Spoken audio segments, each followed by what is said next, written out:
Infelizmente, em nossa vida na Terra, né, nós estamos sujeitos a dificuldades devido a uma coisinha só, chamada pecado, que existe na minha e na sua vida, né?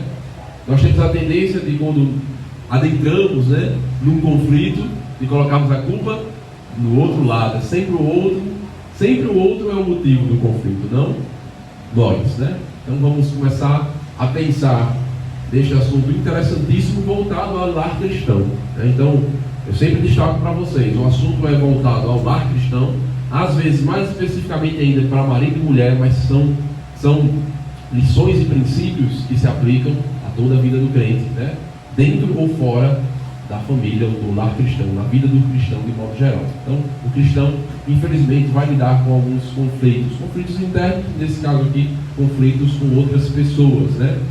E vamos começar a pensar nisso. A princípio, vamos ver uma simples definição de conflito. Então, é uma situação que envolve um problema, né? Uma dificuldade e pode resultar em confrontos, tá? Geralmente envolve duas ou mais pessoas. Então não estamos falando de conflitos interiores, da guerra interior, né? Conflito consigo mesmo, mas de fato da arenga, né? Da briga, de fato, da dificuldade com a outra pessoa. Muito bem. Cujos interesses dessas pessoas, né? De duas ou mais pessoas, os valores, os pensamentos observam posições diferentes e opostas. Então essa é uma definição, ainda não estamos desligando, né, o nosso assunto. Muito bem. Em segundo lugar, o grande ingrediente que alimenta o conflito, a gasolina, né? O combustível do conflito é a raiva, né? A ira, como nós conhecemos, tá bom? E é nela que a gente vai pensar um pouquinho agora.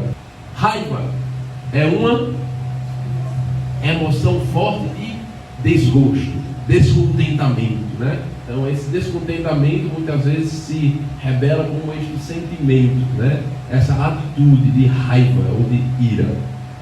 A raiva cristã, nós entendemos que a raiva cristã, vamos colocar assim, a ira cristã, deve cumprir algumas condições, essas três condições que vamos ver agora. Quais condições são essas que a ira cristã cumpre? Muito bem, a ira cristã, ou a raiva cristã, ela indica alguma coisa má ou errada. Então, quando alguma coisa está errada ou está má, né, de repente não está de acordo com a vontade de Deus, com os princípios morais da vida, né, aquilo, né, essa coisa, esse algo específico que está errado ou mal, nos indigna, né, nos causa ira, raiva, e etc. Tá bom? Então, ela indica uma coisa má ou errada. Ela deve ser controlada, tá? Não é uma explosão de emoções. Aí você diz, vixe, já está começando a complicar. Então essa ira não existe, não é? Começa a ficar muito idealista, né? Muito irreal. E não pode ter ódio, malícia ou ressentimento. Você diz, oxi, como é que pode existir uma ira, uma raiva, sem ódio, malícia ou ressentimento? Essa é a ira cristã, né? Irai-vos, mas não pequeis.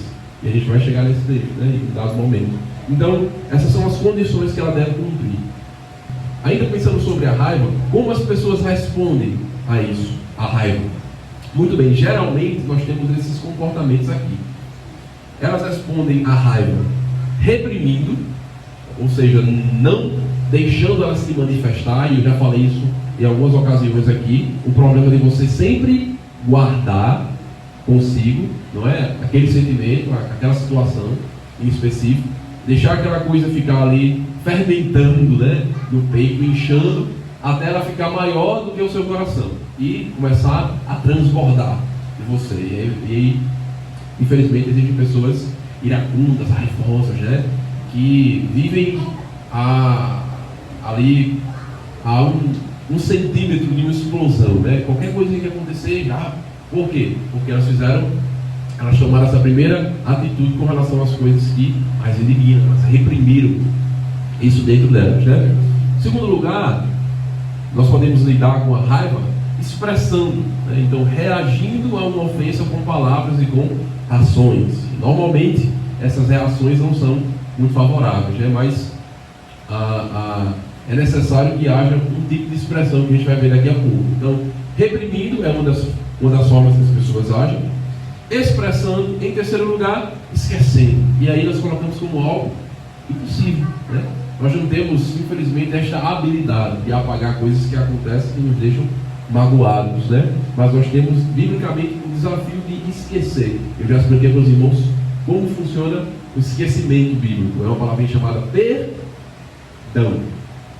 Lembram? Quando Deus perdoa, Deus esquece. Mas Deus é onipotente, ou melhor, onisciente. Ele sabe de todas as coisas. Como é que ele esquece? É como se ele pegasse aquilo que lhe afetou, o nosso pecado, né? Aquilo do qual nós pedimos perdão, amarrasse uma pedra muito pesada e lançasse no fundo do oceano, né? Então, ele jogou no mar do esquecimento. Ele não leva mais em consideração, não é possível mais encontrar aquele objeto. Então, ainda está aqui, porém eu não acesso mais, né? Eu esqueci, nós falamos sobre isso, né? Então, esquecendo, mas é algo impossível. Em quarto lugar, confessando. Lembra do versículo bíblico, né? Irai-vos, mas não pegueis, não se ponha o sol sobre vossa ira. Existe um versículo que diz para nós, para os crentes, que se confessarmos os nossos pecados, Deus é fiel e justo para nos perdoar os pecados e nos perdoar, ou melhor, nos purificar os pecados e nos perdoar de toda injustiça, né? Em Cristo Jesus Ele faz isso conosco, né?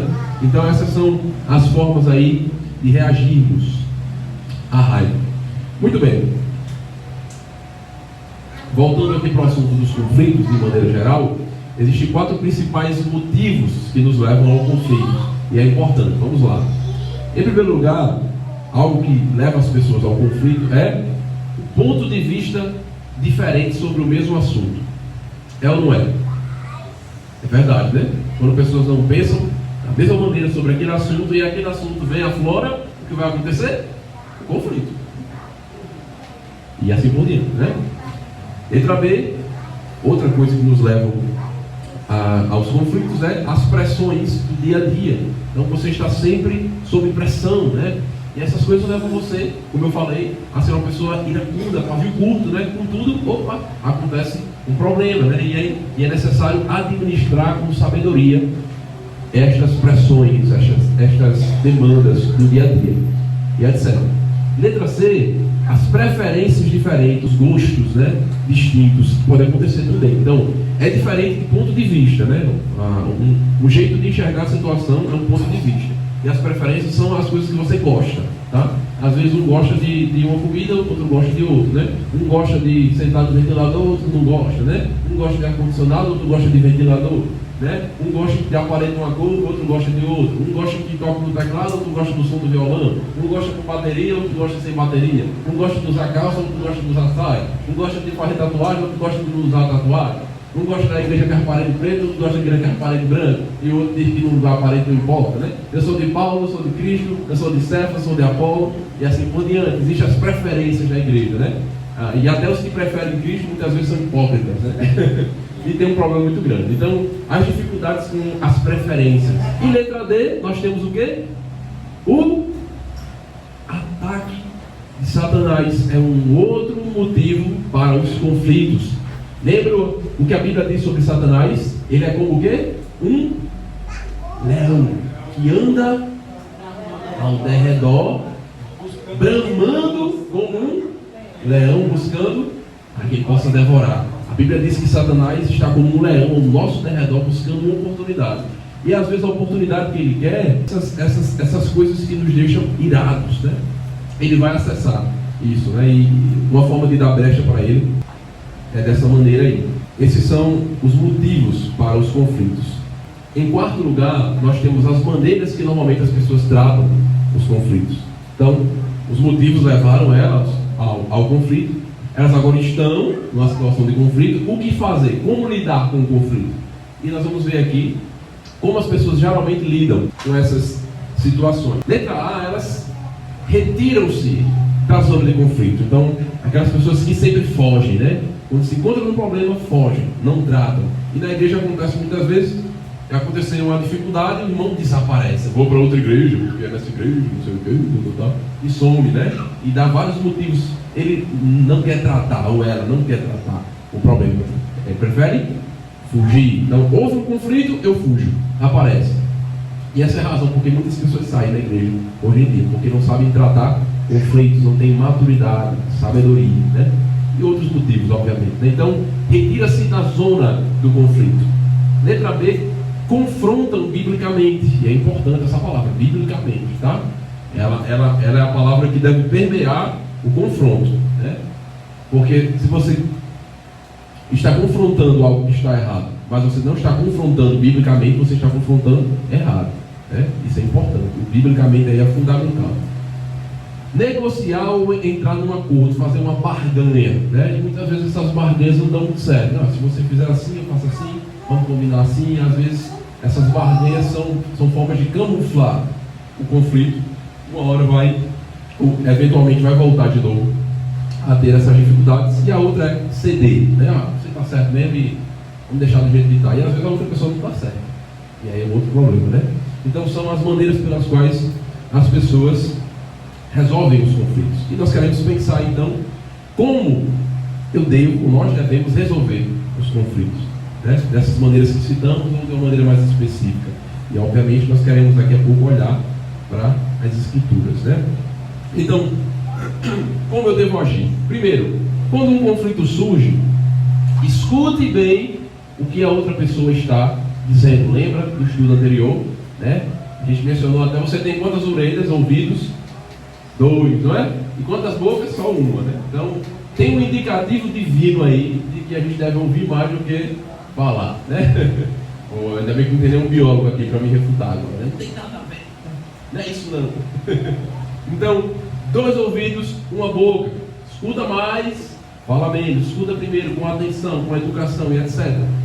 Letra B, escolha uma hora apropriada para conversar. Nem toda hora é hora, nem todo tempo é tempo, né? Aprendemos isso vendo o ministério do Senhor Jesus. Jesus tinha um tempo apropriado para tudo, porque ele seguia o cronograma do Pai, estou adiantando o sermão da noite, né? Então, isso é importante, saber a hora certa de conversar. Se é uma pessoa que você se relaciona muito próximo, como marido e mulher, deve conhecer, né? Os momentos ali, as horas mais adequadas de lidar com seu cônjuge. Letra C, defina o problema. Como você define o problema e vice-versa. Escreva exatamente o que você quer resolver.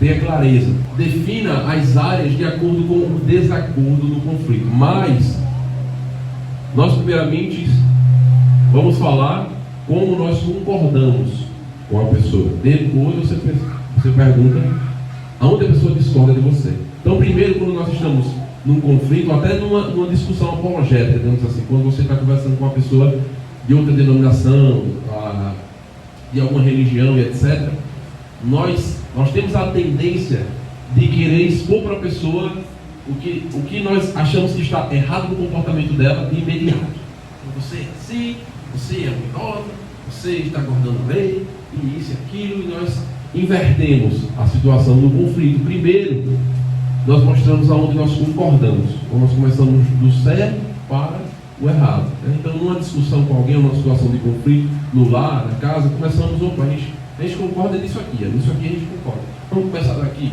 e daqui você parte para onde vai acontecer a bifurcação do pensamento, né? Onde um vai querer ir para a esquerda, o outro vai querer ir para a direita, certo? Então, depois é que você pergunta onde a pessoa discorda.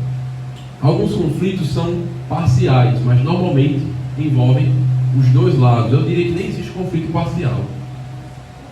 Na maioria dos casos, os dois lados têm coisa ali que fizeram de errado numa discussão, tá? Isso é importante. Identifique a sua contribuição no problema. Você fez alguma coisa. Veja bem, né? Veja com os olhos, viu? Você fez alguma coisa. Quando você aceita uma parte da responsabilidade para o problema, a outra parte do conflito, ela fica mais disposta a cooperar e a discutir o problema. Ou seja, é toda uma discussão, né? A discussão ela aconteceu por causa de X. O modo como eles entram na discussão é ambos apresentando aonde eles falharam, não aonde o outro falhou. É isso que eu quero chegar, tá? Você começa identificando aonde naquele problema todinho você errou, né? Se não aconteceu, Deus, parabéns, né? Você vai ser levado numa carruagem de fogo para o céu. E você é quase... Mas acontece. E fica alguns momentos onde a pessoa pode se exaltar, sofre. O outro não quer briga, a outra pessoa não quer entrar no problema, então aquela outra pessoa vai ficar ali isolada, mas aquele conflito não vai durar muito, porque ela precisa que um dos dois, né, que os dois queiram. Quando um não quer, dois não brigam, né? Então isso é muito importante, tá? Vá primeiro observar onde você errou. Declara de modo positivo que a ação da sua parte pode ajudar e pergunta a outra para a sua opinião. Ouve as sugestões da outra, não seja defensivo, tá? Não acho que você está certo em ponto final. Não existe nada que você possa falar que vai mudar a situação. Eu já estou determinado que estou certo em ponto final.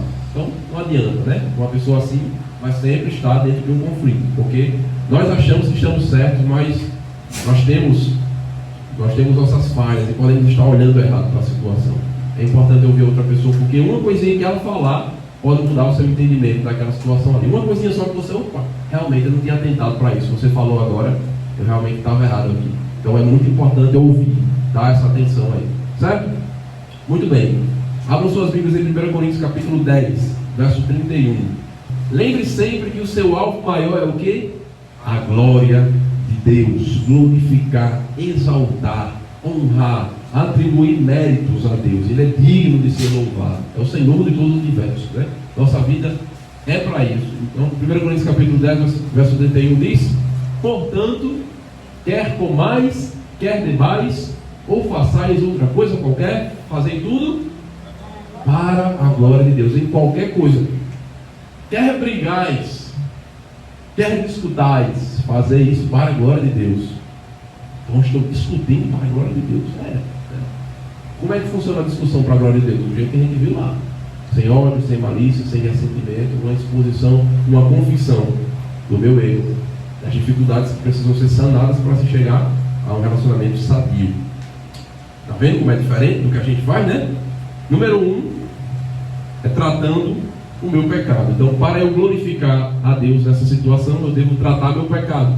Mateus capítulo 7 fala o quê? Versículo 3. Mateus capítulo 7 é aquele texto onde Jesus fala sobre o julgamento hipócrita. Aquele que julga, mas precisa ser julgado. Ele está julgando, mas ele precisa ser julgado primeiro. Ele precisa se auto-julgar, mas não se julga. É o santarrão.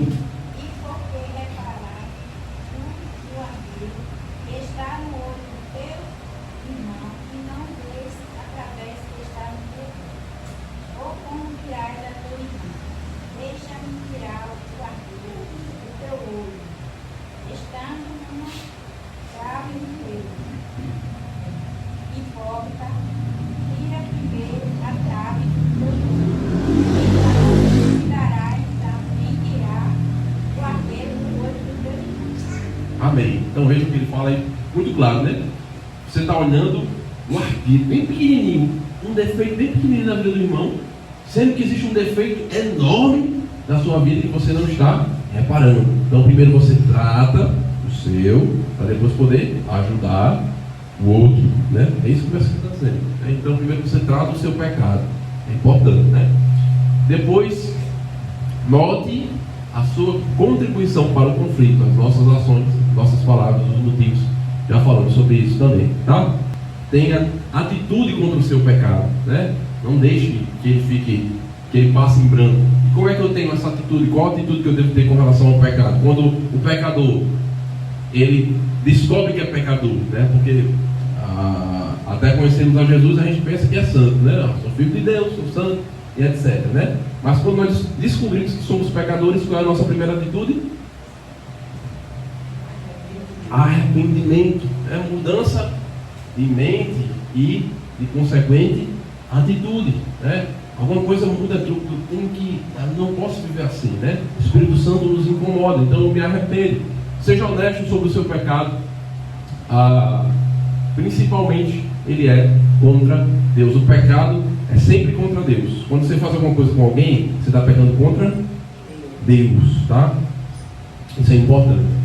Depois do arrependimento, a confissão. Fale com os envolvidos, com Deus, porque eu sempre estou pecando contra Deus quando eu peco contra o meu irmão, sempre, né? Então primeiro eu falo com Deus, depois com os indivíduos envolvidos ali, naquele conflito. Isso é importante, né? Depois, admita o erro, certo? admite o erro, aceita as consequências, muitas vezes mesmo pedindo perdão e mesmo fazendo todo o procedimento direitinho, ainda assim, sequelas vão ficar, né? É inevitável, como uma cicatriz no corpo, né? Você trata, você vai no hospital, injeção e tratamento e fisioterapia, etc. Fica bom, mas fica lá aquela cicatriz enorme ali, né? Dos pinos que foram colocados, ou do corte que foi feito, uma cesariana, né? Ou alguma coisa do tipo assim. Fica ali aquela marca, a cicatriz, né? Então são as consequências que ficarão em nossas vidas, mesmo que a gente haja corretamente. Não agindo corretamente, aí vai ser mais complicado ainda, né? Lucas capítulo 15, versículo 19, o que é que diz? Lucas 15, 19, se alguém achar aí, leia. Não sou digno de ser chamado teu filho, faz-me como um dos teus empregados. Vejam só, ele chega para o pai e diz: eu não sou digno nem de ser teu filho, arrependido, né? Claro que ele teve que sofrer muito, né, para chegar nesse ponto aqui, né? O filho pródigo, aquele que pegou a herança dos pais, na parábola que Jesus conta, né? A história que ele conta. Pegou a herança dos pais, chispou, né? Foi-se embora, gastou tudo, farra com os amigos e etc. Depois ficou na pior, sofreu, né? Comeu o pão que o diabo amassou, né? Ali, sofreu e voltou esgotado para casa, arrependido, né? Aí, meu amigo, o homem falou fino, né? Diante do pai ali: não sou digno de ser chamado filho teu. E recebe pelo menos como um empregado, porque ele sabe que os empregados tinham um pouco de dignidade, né? Ia ter pelo menos o que comer, que lá ele não tinha, né? E etc. No mundão, velho, né? Então, ele admite estar errado e aceita as consequências. Eu não sou digno mais de ser teu filho. E recebe pelo menos como um empregado, né? Então é um exemplo muito bom. Modifique o seu comportamento e peça perdão, tá? É uma coisa muito simples, mas é tão difícil de fazer, né? Me perdoe é uma das frases mais difíceis de você falar para uma pessoa: me perdoe. É difícil, né? Mas quando você vai falar, alguém segura sua garganta. O orgulho, né? Uma mão desse tamanho, chamada orgulho, segurando assim seu pescoço. Não fala, me perdoe, né? Difícil de falar, mas muito importante, especialmente com Deus, né? E com nossos irmãos. Se submeta a Deus para transformação, para não fazer a mesma coisa no futuro. Eu gosto muito do texto de 2 Timóteo 3,16, porque toda a escritura é inspirada por Deus, ou divinamente inspirada, e proveitosa para ensinar, redarguir, corrigir e instruir em justiça. Então, ele diz o que fazer, né? Se você não fizer, ele lhe exorta. Se não adiantar, ele corrige. E depois que você se corrige, ele instrui para que você nunca mais faça de novo. É isso que a palavra de Deus faz, é um serviço completo, tá? Senão ela tira você da lama, que nem um porco. Quando ele solta, você na lama de novo, né? Então ela limpa você e transforma um porco em ovelha e coloca você num curral. Você nunca mais vai pisar lá. Então, Jesus nos garante que a gente não vai voltar para a nossa antiga vida de pecado, aquele pecado específico, né? Isso é importante. Então, deve haver essa mudança, essa transformação. 2 Pedro capítulo 1, versículo 4 a 8. Pelas quais ele nos tem dado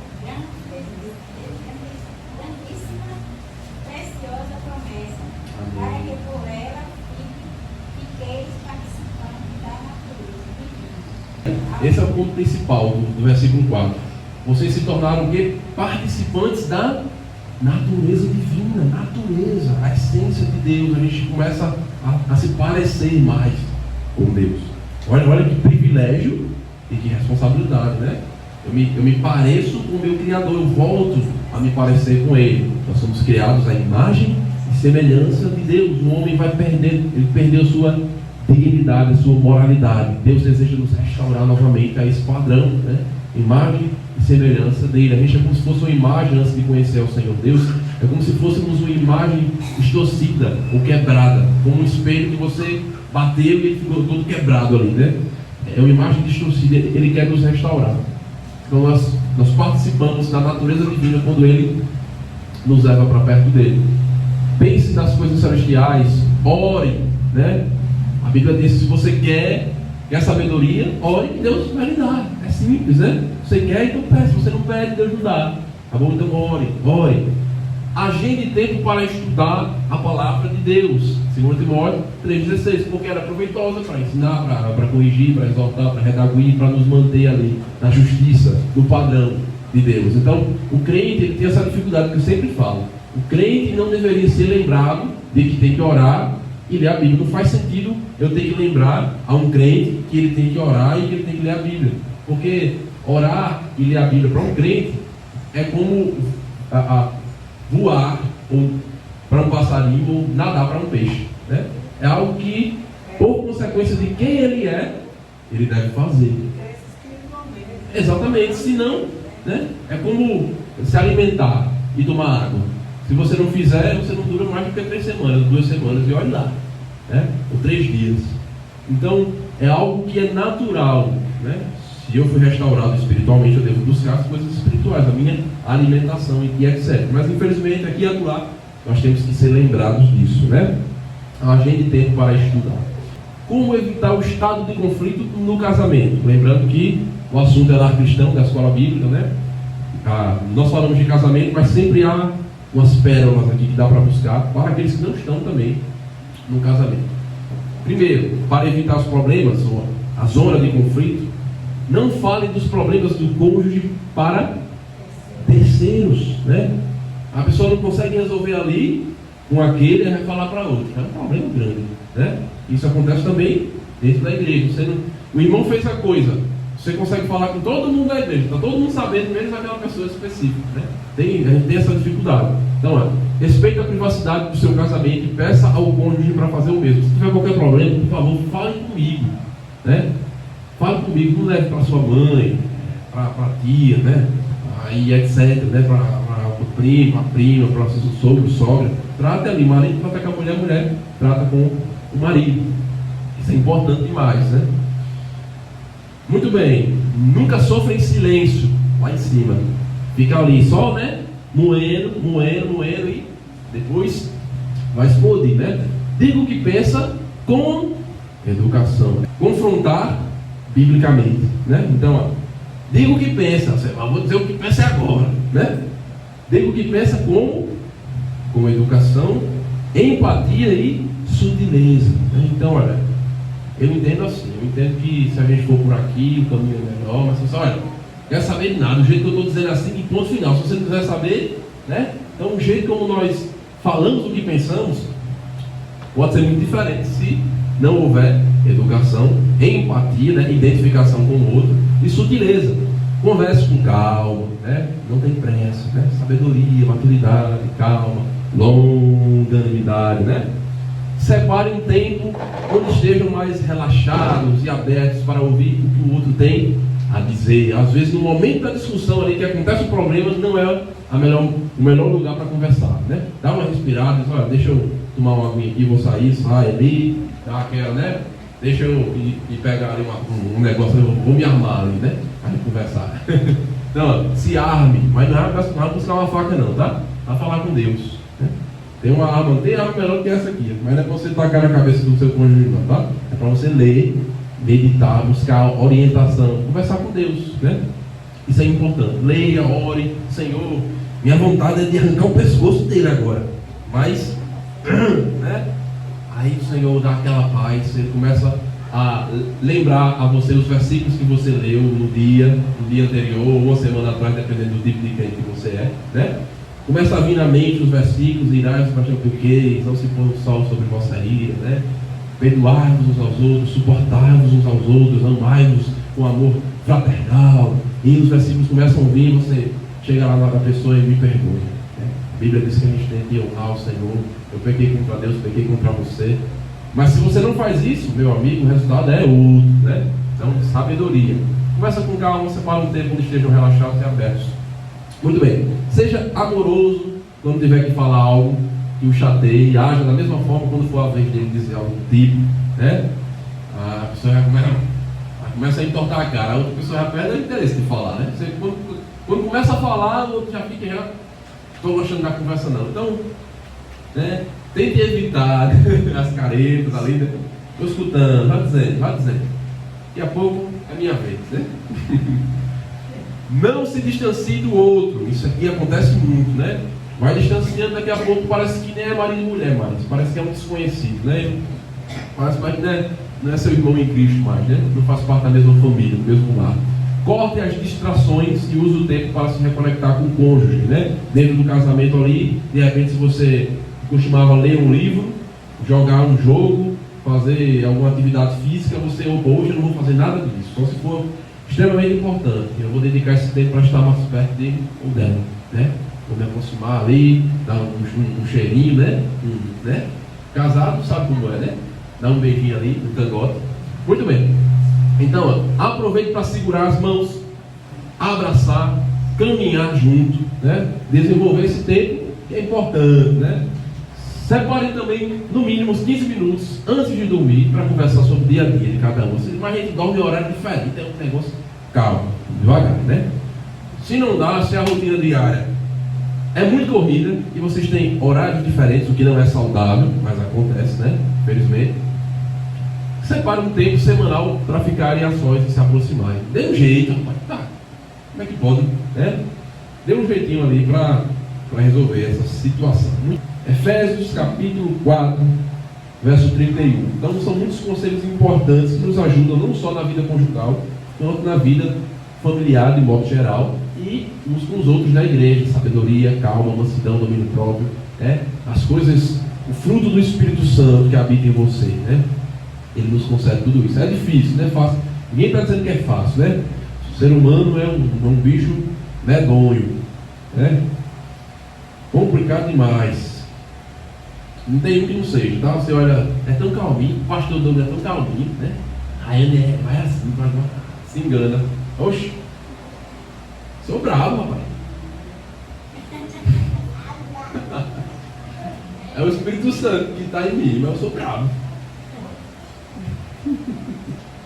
Efésios 4:31 diz o quê? Longe de vós toda amargura e cólera, né?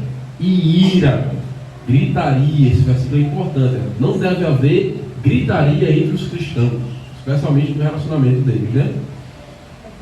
Blasfêmias e bem assim toda malícia. Antes serem uns para com os outros benignos, compassivos, perdoando-nos uns aos outros, como também Deus em Cristo nos perdoou. Perdoar como Deus nos perdoa. Essa é a mensagem bíblica, né?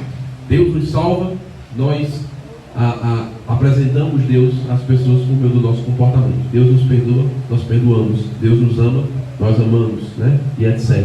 Nós temos dois aspectos aqui, tá bom? O aspecto negativo, que não pode estar, né, nos conflitos, biblicamente. Amargura, né? Aquele sentimento, né? Aquele ressentimento que não sai, né? Ira, e nós entendemos que aquele versículo, irai-vos, mas não pequeis, né? Nós entendemos que existe uma ira que não é pecaminosa, mas nem mesmo essa ira nós devemos alimentar ou nutrir, né? Não, eu estou irado, mas eu estou irado do modo correto, não. Evita essa ira, né? Não se põe o sol sobre ela. Ela deve ser algo que aparece sem você querer e de imediato você já quer que ela suma. Deu para entender, né? Aparece sem você querer e quando você descobre que ela apareceu, você já quer que ela suma. E assim por diante, né? Então, ó, a ira, a cólera, gritaria, né? Tem crente que gosta de gritar, né? Na igreja e dentro de casa. Tem uns que é um santo na igreja, em casa só pode engolir a mulher, e a mulher engolir o homem e vice-versa, né? E etc. Tira do meio de vós a gritaria. Blasfêmias, não é? Essas coisas não devem estar no nosso meio. E quais são as coisas positivas que o texto nos mostrou? Primeiro, bondade. Segundo, compassivo. O que é compassivo? Alguém que se compadece, né? É uma espécie de ter compaixão da outra pessoa, né? Ter pena, mas essa não é a palavra mais apropriada, né? Compassivo, né? E alguém que está disposto a perdoar. Essa palavra é muito importante. Perdão, né? Deus nos perdoou. Nós temos a tendência de achar sempre que o outro não merece perdão. Essa pessoa não merece perdão. Nós não merecíamos o perdão de Deus. Ele nos perdoou. O versículo termina aqui.